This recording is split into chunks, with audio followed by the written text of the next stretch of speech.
코로나19가 초래한 고용 대안이 현실화됐습니다. 3월 고용 동향이 세계 금융위기 이후 최악의 수준으로 추락한 건데요. 어려움은 특히나 열악한 청년들 그리고 자영업 등 취약계층에 집중됐습니다. 네, 어렵다는 데는 모두가 공감을 하고 있죠. 하지만 이 위기가 어디에서 시작이 됐는지 또 해법은 무엇인지에 대해서는 의견이 엇갈리고 있습니다. 시청자 여러분의 의견은 어떠신가요? 문자 받고 있습니다. 샵 3698번으로 보내주시면 실시간으로 토론에 반영하도록 하겠습니다. 오늘 두 분 모셨습니다. 이원재 랩 2050 대표, 또 이병택 카이스트 경영대학 교수 자리하셨습니다. 어서 오십시오. 안녕하세요. 반갑습니다. 이원재 대표님, 랩 2050이 디지털 전환의 시대에 새로 사회계약을 연구한 곳이라고 그러는데 네, 시청자에서 좀 짧게 우선 랩 2050 설명 좀 해주시죠. 네, 예. 우리나라 경제 구조가 근본적으로 바뀔 거라고 생각을 하고요. 바뀌는 그 상황에 맞춰서 새로운 정책이 필요하다. 그래서 기본소득제와 디지털 전환과 사회혁신 연구하고 있습니다. 네, 알겠습니다. 네, 자, 3월 고용동향이 발표됐는데 상당히 심각한 게 지금 나왔잖아요. 고용동향도 좀 어떻게 보셨습니까? 네. 굉장히 11년 만에 글로벌 금융위기 이후의 최악 수준이라고 많이들 보도가 되고 있죠. 조금 자세히 뜯어보자면 19만 5천 명 취업자 감소인데요. 전년 동기 대비입니다.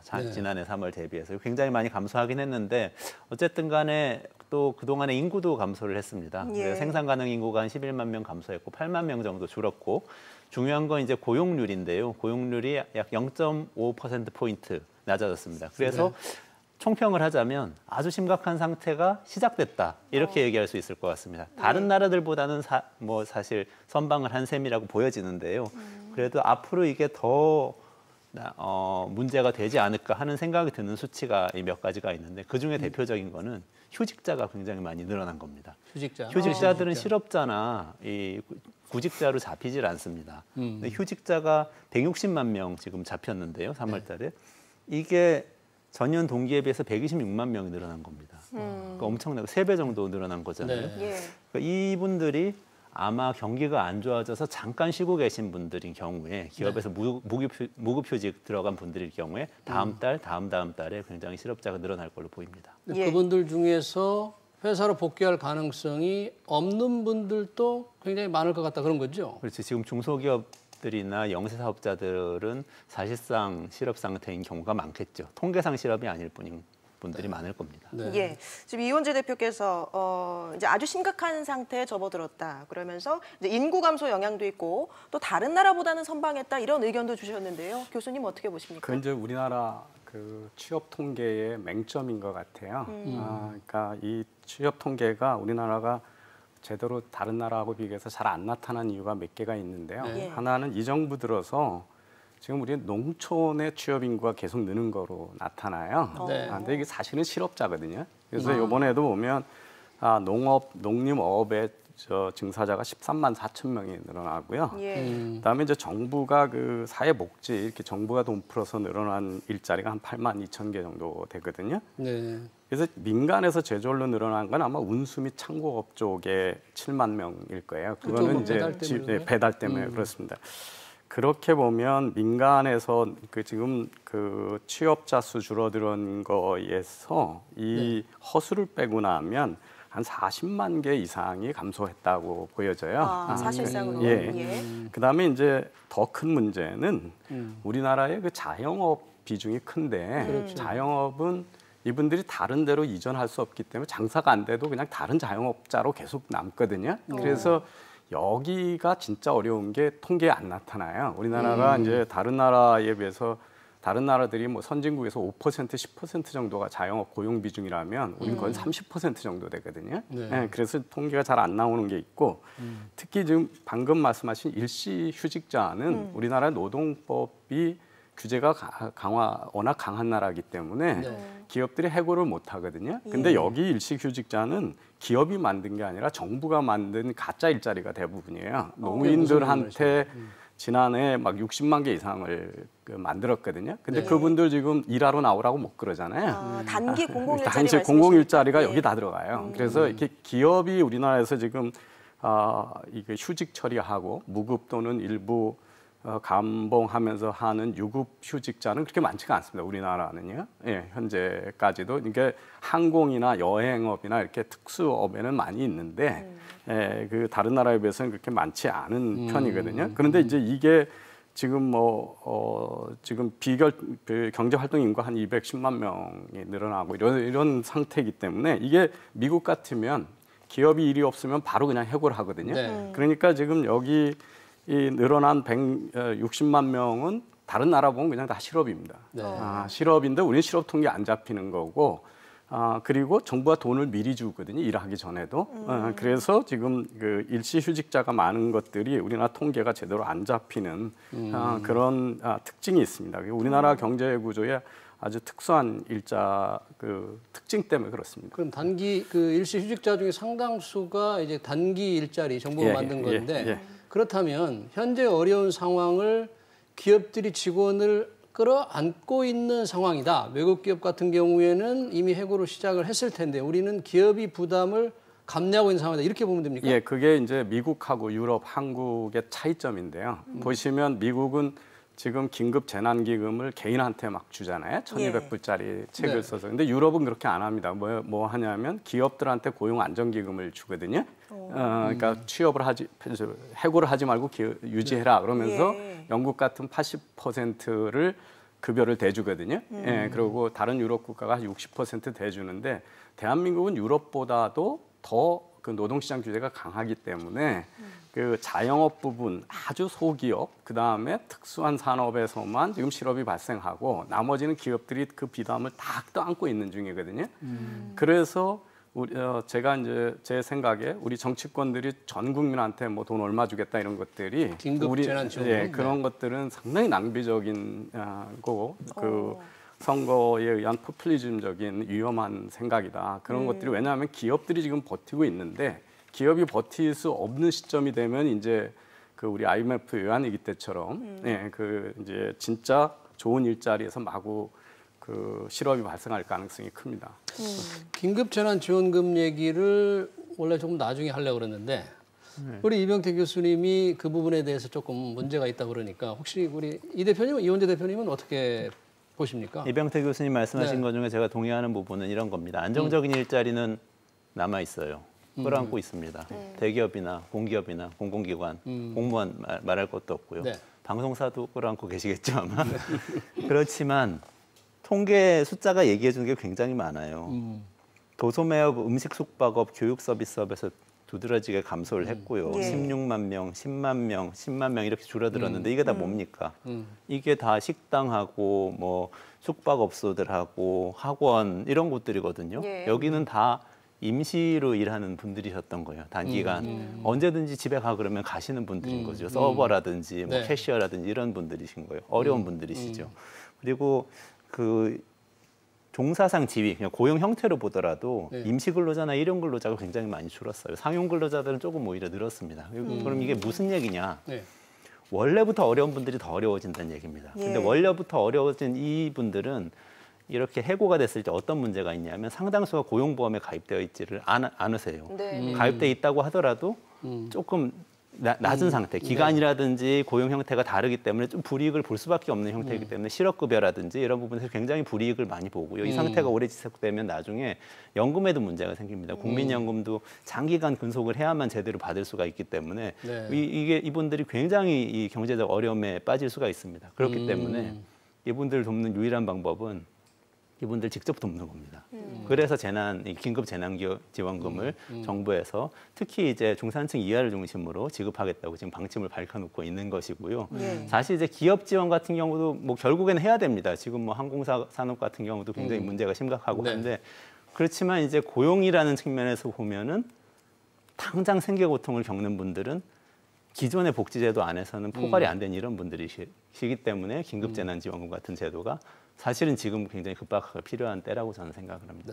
네. 예, 재난지원금이 지금 정부 안으로는 소득 하위 70%한테만 지급하는 거지만 지금 여야 분위기를 봐서는 전 국민한테 지급하는 쪽으로 좀 무게가 실리는 것 같기도 해요. 그게 지금 선거 과정에서 정부에서 먼저 하위 70% 지급 가구 대상 지급안을 발표를 했고 그걸로 2차 추경안을 기재부에서 국회 제출했는데 네. 이 전 미래통합당하고 더불어민주당 양쪽에서 모두 그러지 말고 보편적으로 지급하자. 뭐 네. 액수라든지 방법에 약간 차이는 있고 여러 가지 얘기가 있습니다만 보편적으로 다 지급하자는 쪽으로 지금 여야 간의 의견이 같은 걸 보입니다. 그래서 국회가 개원하면 바로 좀 그런 방향으로 틀 수 있을 거라고 보이는데요. 근데 그 이유가 모든 사람에게 다 주기 위한 게 아닙니다. 소득이 낮은 분들에게 주기 위해서 모든 사람한테 다 줘야 된다고 하는 겁니다. 이상하게 들으실 수 있는데요. 소득 파악이 안 돼요, 지금. 그러니까 올해 소득이 줄어들었는데 올해 줄어든 소득이 얼마인지를 정부가 데이터를 갖고 있지 않습니다. 그래서 작년, 재작년 데이터를 가지고 건강보험료 기준으로 지급을 해야 되는데 그러면은 올해 피해 입은 분들 아닌 엉뚱한 분들한테 갈 수가 있고 빨리 그거를 정교하게 하려면 굉장히 시간이 오래 걸리기 때문에 일단 다 지급하고 연말 이후에 올해 소득을 다 정산해서 그걸 세금으로 다시 거두자. 많이 버신 분들은 도로 다 받은 지원금을 다시 내놓도록 하자. 이렇게 지금 논의를 하고 있는 거라고 보시면 됩니다. 예, 교수님. 지금 소득 파악이 안 되기 때문에 일단은 다 주고 연말에 정산하자 의견 주셨는데 어떻습니까? 연말에 정산하자는 거는 이제 100% 다 주겠다는 얘기하고는 다른 얘기고요. 그거는 이제 하위 70% 말이 이상한데 하여튼 상위 30%를 제한돼 주겠다 그럴 때는 그 상위 30%를 연말에 정산을 해서 파악하겠다. 이제 그런 이야기고요. 근데 저는 이제 아까도 말씀드렸습니다만은 그 재원이 만만치 않은 재원이거든요. 그런데 그 실업 수업을 발생한 사람들한테 전보다 더 다른 이제 유럽이나 미국 국가가 전에보다 주던 실업 혜택을 높여서 줍니다. 실업된 사람들은 확실하게 그 어려움을 겪고 있는 사람들이기 때문에 실업 수당을 좀 더 많이 준다는 많이 얘기죠? 주고 네. 조건도 완화하고 기간도 더 길게 해주고요. 이제 그리고 전에는 이제 일자리 찾는 구체적인 노력이 있어야 실업수당을 받을 수 있다라고 하는 조건을 거는 나라들이 많거든요. 그런 거는 지금 일자리 전체가 다 없어졌는데 어디 가서 찾고 그 일자리 찾는 노력을 증거를 찾으려고 그러다가 만들려다가 되려 이제 바이러스에 걸릴 수가 있잖아요. 그래서 그런 조건을 완화하면서 이 진짜 경제적 언제나 경제가 나빠지면 경제적 약자들이 제일 먼저 피해를 보는 거고 우리나라도 이제 아까 말씀하신 것들이 다 자영업 영역이거든요. 자영업자들이 이렇게 많이 자영업과 자영업에 고용돼 있던 종업원들이 영향을 받는 거기 때문에 저는 이런 분들한테 제대로 재난 구제가 돼야 된다. 그런데 뭐 그 피해도 별로 안 받은 저나 여기 계신 분들이 다 받는 것들은 도덕적으로도 옳지 않고 우리나라의 지금 재정 적자가 이제 생각보다 훨씬 커질 거거든요. 지금 세수도 워낙 감소되기 때문에 그래서 그리고 우리나라는 아까도 말씀드렸듯이 기업들이 지금 다 그 부담을 떠안고 있는데 이게 한계에 도달해가지고 만약에 몇 달 후에 큰 문제가 생기면 그때는 무슨 돈으로 할 거냐 이 문제 때문에 조금 좀 신중해야 된다 이런 말씀을 드립니다. 지난번에 그 박병원 전 경청 회장님이 그 얘기한 걸 보니까 뭐 소득 하위 70%든 몇 프로든 관계없이 이런 공무원이라든지 공공기관 종사자들은 이번 코로나19의 피해가 없는데 왜 거기까지 지원하려고 그러냐. 원래 공무원 출신이잖아요. 그래서 강하게 얘기를 했더군요. 예, 저도 동의를 하는 게요. 충격이 없는 게 아니라 일은 덜 하거든요. 의료계에 있는 사람 빼놓고는 뭐 재택근무도 하고 일이 줄어들어서 많은 일들이 지금 공공 서비스도 사람들이 모이는 건 다 중단돼 있잖아요. 그래서 일은 덜 하면서 그 공무원들이 이렇게 어려운 시절에 그 돈을 받는다. 그거 좀 저는 도덕적으로 옳지 않다고 생각합니다. 예, 그리고 그분들은 찾아내는데 어려운 게 아니잖아요. 지금 제외시키는데.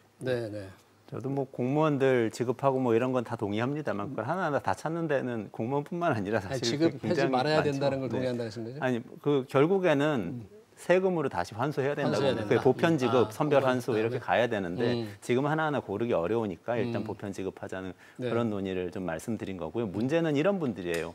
학원이 어려워집니다. 그럼 학원 원장님도 있고 고용돼 있는 강사도 있단 말이죠. 근데 고용돼 있는 강사가 정규직이면은 고용보험 가입돼 있을 거예요. 그러면은 그분들한테 교수님 말씀하신 대로 실업급여 지급이 가능한데요. 지금 떨어져 나오는 사람들은 예를 들면 그 아래에 있는 그 학원에 그 셔틀버스 운영하시는 기사님들 이런 분들이에요. 이런 분들은 아무런 이 고용 계약이 없거든요. 그냥 학원에서 한 달에 한 번씩 이렇게 용역처럼 계약서도 사실 대부분 없죠. 그냥 네. 주는 돈 받아가시는 분들이기 때문에 실업자라고 잡히지도 않아요. 이분들은 그냥 하던 있던 수입이 없어진 자영업자처럼 이제 처리가 되기 때문에 이런 분들 찾아내는 건 굉장히 어려워요. 왜냐하면 이런 분들 중에 그냥 사업자 등록증 내놓고 아무것도 안 하고 있는 분들도 사실 계시고 이렇게 학원 버스 운영하는 분들도 계시고 네. 버스 여러 대 운영하면서 사업하는 분들도 계시기 네. 때문에 이런 분들한테 그냥 보편적으로 다 지급을 해야만 고용보험이나 이런 이 가입 여부와 상관없이 지급을 해야만 이런 어려운 분을 찾아낼 수 있다. 그다음에 나중에 소득이 많은 분들한테 세금을 더 걷는 방식으로 연말정산을 해야 한다 이렇게 말씀드리는 네. 겁니다. 우리나라 근로자 중에서 고용보험 가입률이 뭐 절반이 안 되는 거죠? 50% 네. 정도 50% 됩니다. 밖에 안 되기 예. 때문에 이제 좀 그런 것들도 이번에 우리 노동시장의 과잉 규제의 문제가 드러난 겁니다. 이게 정규직으로 고용하면 비용이 상당히 추가적인 부담이 고용주한테 많으니까 많은 경우에는 계약 관계로 이렇게 하고 이러면서 우리나라가 다른 나라에 비해서 그러니까 미국은 지금 신규 실업수당 청구 숫자만 보고 경제가 어떻게 가고 있는지 실업이 얼마나 많은데 파악이 되는데 우리 지금 오늘 정부가 3월달 발표한 거 보면 사실은 실업자 수는 줄은 거로 나오거든요. 왜냐하면 그 아까 일시휴직자도 많고 그분들이 이제 실업자로 분류가 안 되는 게 안 되는 거예요. 네. 그다음에 이제 쉬었음 그래가지고 취업 포기자가 워낙 포기자들. 많아진 거예요. 네. 한 50만 이상 늘었거든요. 네. 그래서 그런 것들이 안 잡히면서 그런데다가 고용보험 가입자가 50%밖에 안 되니까 고용보험 청구를 하는 그 실업수당을 청구하는 사람들 숫자만 가지고도 경제가 네. 잘 파악이 안 되는 거죠. 그래서 평소에 지나치게 노동시장 규제를 강화함으로써 그 이렇게 정시 계약이 아닌 고용 관계가 아닌 계약 관계인 것처럼 그렇게 되는 것들이 이제 우리 지금 문제가 드러나고 있는 거다 네. 이렇게 볼 수 있습니다. 네. 예, 그러니까 지표에 잡히지 않는 것보다 지금 실제 고용 상황이 더 심각하다. 예.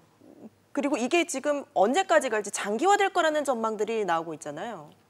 우리 지금 이제 보통 여기 실업률하고 네. 체감 실업률이라고 하잖아요. 네. 예, 그래서 취업 포기자 뭐 이런 거라서 그 우리나라 지금 체감 실업률은 뭐 정부 통계에 비해서 월등히 높게 지금 치솟고 있는 중이고요. 네.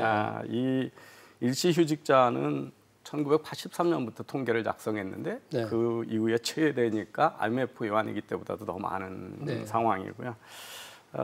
이 상황이 이제 언제까지 지속될 거냐로 보면 제가 아까 말씀드린 대로 우리나라는 지금 아직 그 대량 실업 상태가 발생하지 않고 이제 시작하는 단계다 이렇게 네. 보시는 게 맞을 네. 겁니다. 그래서 아까 노동시장의 구조도 그렇고 규제 때문에 그런 건데요. 네.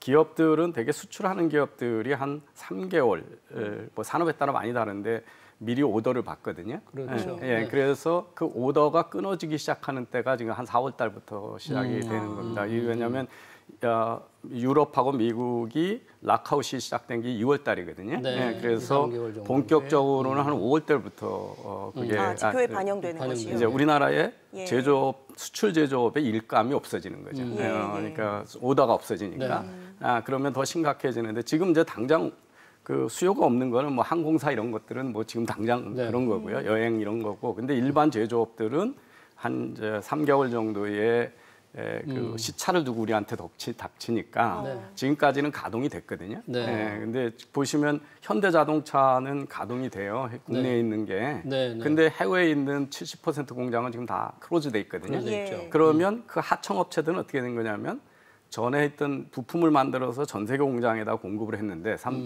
현대차, 기아차 통해서 30%만 지금 사실은 매출이 일어나고 있다고 보면 되는 거죠. 예. 70% 매출이 안. 그런 기업들이 지금 아직 그 종업원을 끌어안고 있는 거거든요. 네. 그래서 이게 더 장기화되면 큰 이제 사태가 벌어질 수 있다 이렇게 볼 수 그 있습니다. 미국의 네. 통계를 보니까 코로나 발생한 지 한 달 동안에 그 신규 실업수당 신청자가 2,200만 명이에요. 네. 그런데 네. 그게 2009년에 그 금융위기 이후에 새로 생긴 일자리도 2,240여만 명 되니까 그 10여 년 동안에 생긴 일자리를 다 한 달 안에 없어진 다 잃어버린 꼴이 된 거죠. 네, 근데 우리는 아직 통계가 정확히 그 실업이 반영이 안 되기 때문에 상황을 제대로 좀 진단할 수 없지 않는가. 4월 첫 주를 이렇게 보면요. 네. 한 주 만에 미국에서 실업수당 신청자가 한 660만 명 됐거든요. 예. 이게는 전체 경제활동 인구의 4.2%에 해당합니다. 한 주에 발생한 게요. 예. 그런데 영국을 보면 그 한 25만 명이 실업수당을 추가 신청을 하거든요.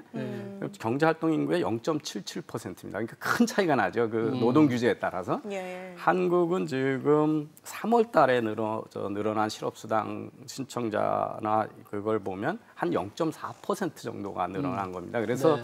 그 전체 경제활동 인구에. 그래서 그 나라마다 그 노동시장의 구조에 따라서 충격이 다른 시점으로 다르게 나타난다는 거죠. 그래서 예. 우리는 지금 미국의 충격의 10분의 1도 지금 나타나지 않고 있는 겁니다.